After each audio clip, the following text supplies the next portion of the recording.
Welcome to the Generation Kids Daily Devo podcast, where we move from wonder to worship, looking for God at work in the world around us, ready to ask the tough questions and discover what His Word has to say to us. Today's episode is titled, We in a World of Me, and it comes from me, Casey Taylor. I have to confess, I just got done watching my second favorite basketball player of all time, who my favorite team just traded without warning, come back and absolutely dominate his old team. And it was the strangest feeling to watch it all unfold. Let me tell you why it was so hard for me to watch, and what made his leaving so difficult for me personally, and many other fans, which will lead into today's passage. One of the things that makes me much sadder than losing an all-time great player to another team is the way that our world has become so selfishly motivated around the individual. I want it all. What do I mean? Well, we have started to see important people all throughout our society, from the most important ruler to the youngest kids, speak and act with such a sense of me first. Me. I'm the most important person around, and everything that I agree with is right. How convenient. And everyone else is wrong and must be dealt with. This is not the way of Jesus. We talked yesterday about what entitlement can do to us, and about how it can rob us of the joy that Jesus wants us to have as we put our hope in Him, rather than in what we think we are owed. And we know from other passages in the Bible that He wants us to show faith in His words and in His promised provision, which sometimes come in the future, and sometimes come as we necessarily team up and both give of ourselves to others and humbly receive from others as we have need. That is why Jesus gave us the church. And this is also why I miss the basketball player that my favorite team traded away. It's rare in a culture where the individual is celebrated and even elevated on TV, in advertisements, and online to have an important leader for a team who builds his game around involving other people and allowing them to showcase their skills and abilities so that the whole team can thrive and win together, rather than just one person putting up crazy stats just because they can. So when a guy who can put up 50 points a night if he wanted to, just to boost his stats, puts as much effort into finding a pass to an open role player who doesn't normally see his name in lights, but who does have a skill set, the superstar makes his whole team better, and he does it as part of a team. This is why sports provide such great examples for our lives.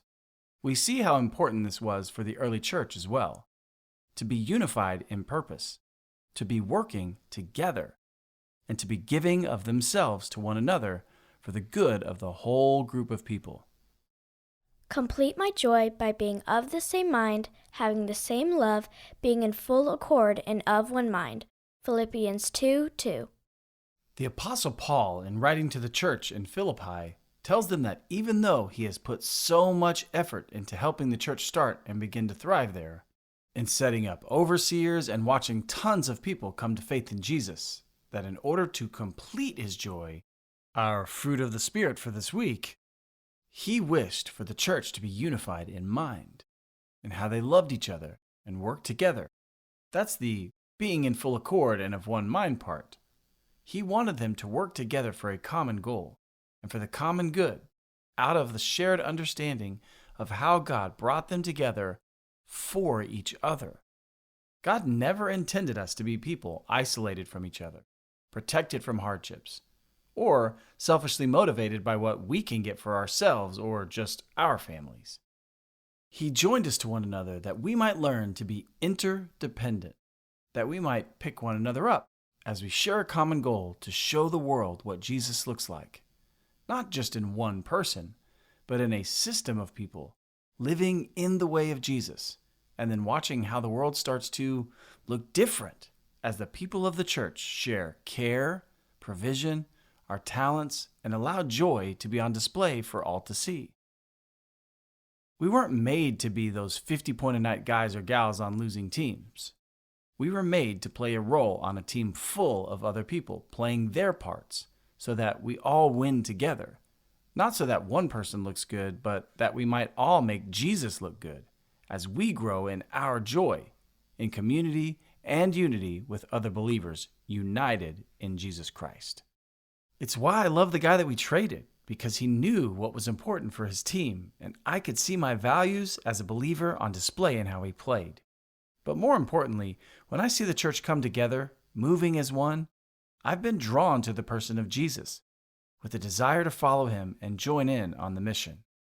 I see how God dropped me into this very time and very place that I exist, because he had people for me to join together with, to offer myself and my talents to.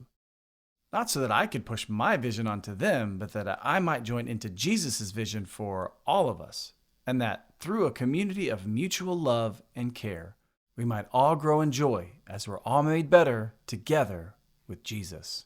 Now it's time for Today's Big Question!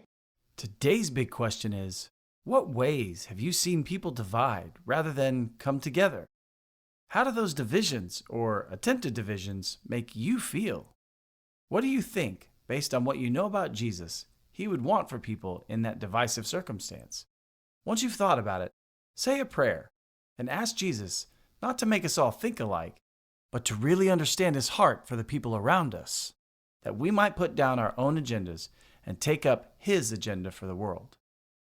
Prayer is powerful, and God delights to honor a prayer asking for what already makes him happy. In fact, it brings him joy. Thanks for listening to the Generation Kids Daily Devo podcast. If you want to keep in touch with us on all our social media platforms, check out the links in the description. And if you'd like to help support us as we continue to create meaningful content for kids of all generations, please subscribe to our Patreon by visiting us at patreon.com/wearegenerationkids.